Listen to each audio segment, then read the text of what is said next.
জানেন তো, কখনো কখনো মনে হয় যে খুব তাড়াতাড়ি কিছু একটা রান্না করে নিই, কিন্তু খুবই টেস্টিও হবে এটাও চাই।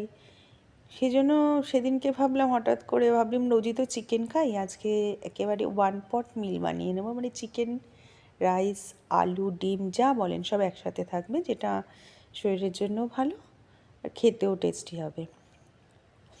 নমস্কার, বুলবুলস রান্নাবাটিতে আপনাদের সবাইকে সাদর আমন্ত্রণ। আমি আজকে আপনাদের এমন একটা রেসিপি নিয়ে এসেছি যা আপনারা খুব সহজেই, খুবই সহজে আর খুব তাড়াতাড়ি বানিয়ে ফেলতে পারবেন। আর লাঞ্চ বা ডিনার যেটাই করবেন, ওই একটা জিনিসের ভেতরেই হয়ে যাবে সব কিছু। সব কিছু পরিপূর্ণ পেয়ে যাবেন ওর ভেতরে, নিজের স্বাদও পেয়ে যাবেন, নিজের সব কিছু পেয়ে যাবেন। তাই জন্য প্রথমে চিকেনটাকে আদা রসুন পেঁয়াজ না, আদা রসুন দিয়ে, দই দিয়ে, কাঁচা লঙ্কা বাটা দিয়ে ম্যারিনেট করে রেখে দিয়েছি কিছুক্ষণ। এবার আমি কতগুলো আলু কেটে নিয়েছিলাম, আলুটাকে আমি ভেজে নিচ্ছি। আর ওইদিকে আমি চাল নিয়ে নিয়েছি, চালটাকে আধ ঘন্টার জন্য ভিজিয়ে রেখে দিয়েছি। ওটা চালটা ভিজতে ভিজতে আমার এই জিনিসগুলো, আর মাংসটা ওইদিকে ম্যারিনেট হচ্ছে, আর চালটাও ভিজছে, দুটো হচ্ছে ওইদিকে। এদিকে আমার বাকি যে কাজগুলো করার জন্য আপনার জাস্ট আধ ঘন্টা কি 45 মিনিটের মধ্যে আপনার সম্পূর্ণ রান্না শেষ হয়ে যাবে, খেতেও বসে পড়তে পারবেন আপনি। আপনি যদি 12টার সময় রান্না চাপান, আপনি 1টার মধ্যে 1:30টার মধ্যে খেয়ে নেবেন। আর যদি আপনারা তাড়াতাড়ি খান, তাড়াতাড়ি করবেন। আমি সেই জন্য আমি একটু দেরিতে খাই সাধারণত, সেই জন্য একটু দেরি করেই করলাম। আমার গরম গরম এই জিনিসগুলো খেতে সত্যি খুবই ভালো লাগে, তাই জন্য একটু দেরি করেই করেছিলাম। আর মনেই হচ্ছিলো, ভাবলাম প্রতিদিন চিকেন ভাত দরকার নেই, এরকমই রান্না করি, আমরাও ভালো খাবো, সবাই ভালো খাবে। তাই আমি আলুটাকে ভালো করে ভেজে টেজে, খুব ভালো করে ভাজিনি, তাই ভেজে রেখে দিয়েছি। সেদ্ধ কিন্তু হয়নি, হ্যাঁ, আলুগুলো, কারণ আমি চিকেনের সাথে, ভাতের সাথে আলু সব একসাথে, যাতে সব কিছুর ফ্লেভার একসাথে, যাতে ওয়ান পট মিল বলতে আমরা যেটা বুঝি, একটা পটের মধ্যেই সব কিছুর ফ্লেভার আমি পেয়ে যাব। ভাতের মধ্যে আলুর ভেতরে ভাতের ফ্লেভার, মাংসের ফ্লেভার, সব কিছু ঢুকে যাবে, তাহলে খেতে ভালো লাগবে। সেই জন্য আগে থেকে আমি যদি আলু সেদ্ধ করে নিলাম, চিকেন, সেটা করলে কিন্তু ওটাও আলাদা আলাদা হয়ে যাচ্ছে, ভালো লাগবে না কেন, সবই ভালো লাগবে। এবার আমার কাছে যে পেঁয়াজটা আমি দেবো, আমি এই পেঁয়াজটা একটু ভেজে নেব ভালো করে। আপনি বেরেস্তা করে নিয়েছি, খুব ভালো করে আমি করিনি এটা বলতে পারেন। বেরেস্তা করতে গেলে হয়তো অনেকটা ডিপ তেল দিই, অনেকটা বেশি করে তেল দিলে বেরেস্তাটা ভালো হয়, আমি অত তেল দিইনি। যাই হোক, পেঁয়াজটাকে আমি একটু লাল লাল করে ভেজে নেব।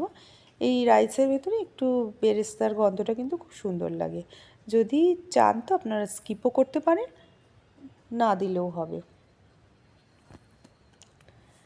তাই জন্য আমি পেঁয়াজটাকে একটু ভালো ভালো, দেখুন একদম বেশ একটু লাল লাল করে ভেজে রেখে দেব।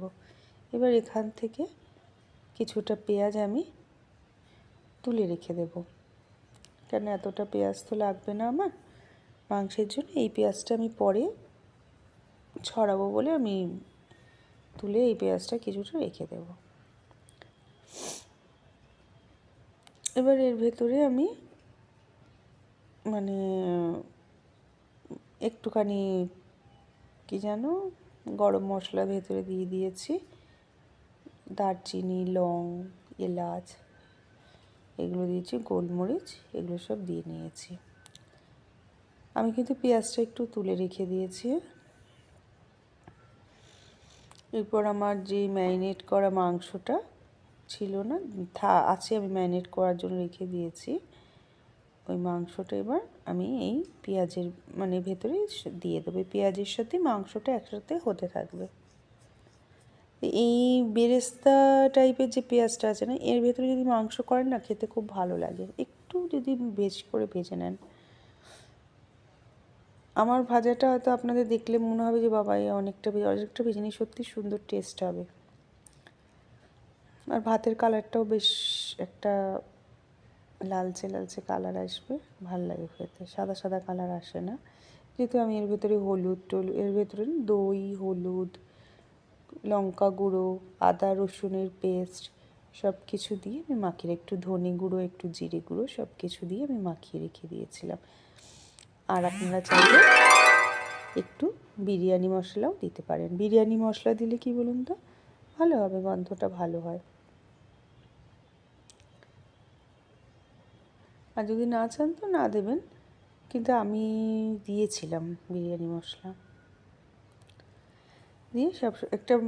আর চিকেন তো কিছুক্ষণ পরেই দেখবেন একটু জল জল বেরিয়ে গেছে একসাথে। মানে এটা এমনিও অনেকক্ষণ ধরে আমি দই দিয়ে করে রেখেছিলাম না, সেই জন্য তাড়াতাড়ি হয়ে যায়, বেশিক্ষণ লাগবে না, দেরি হবে না। এরপরে আমার ভেজানো যে চালটা, আধ ঘন্টা ধরে চালটা রেখে দিয়েছিলাম ভিজিয়ে, ভেজানো চালটা একবারে দিয়ে দেব।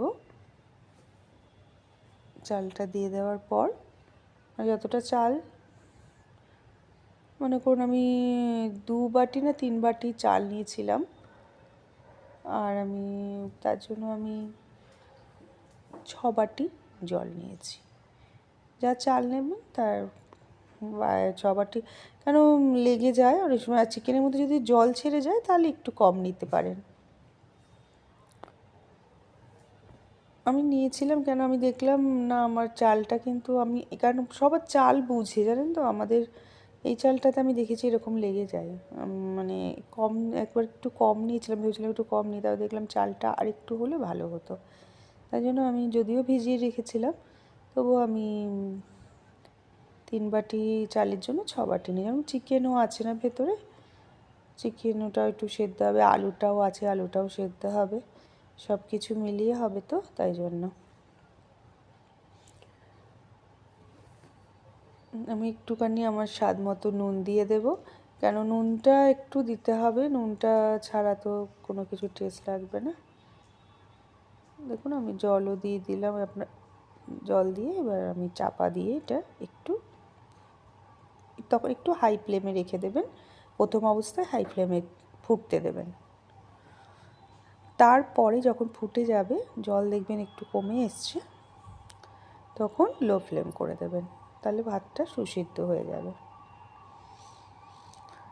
দেখুন আমার কিন্তু এখনও জল আছে, আর আমার কড়াইটা না ছোট হয়ে গেছে, আমার চালটা আমি আসলে বুঝতে পারিনি মাপটা, চালটা খুব আলু চাল সব কিছু দিয়েছি তো, আগের দিন করেছিলাম আলু দিইনি, আজকে আমার মনে হলো একটু আলু দিই, কেন আমার মেয়ে আবার আলু ছাড়া খেতে পারে না, ওর আলুই বেশি দরকার হয়, সেদিন আলু আলু বলছিল, আমি আজকে ভাবলাম আলু দিয়ে দিই। এবার আমি এটাকে একটু, এই যে একদম একটু সিম করে ভাপে হতে দেব, চালটা দেখবেন খুব সুন্দরভাবে হয়ে যাচ্ছে, আর এই যে ফোঁটোটা দেখছেন, এই ফোঁটোটা আমি চাপা দিয়ে বন্ধ করে রেখে দেবো। দেখুন কি সুন্দর হয়ে গেছে, পুরো একদম ঝরঝরে ভাত হয়ে গেল।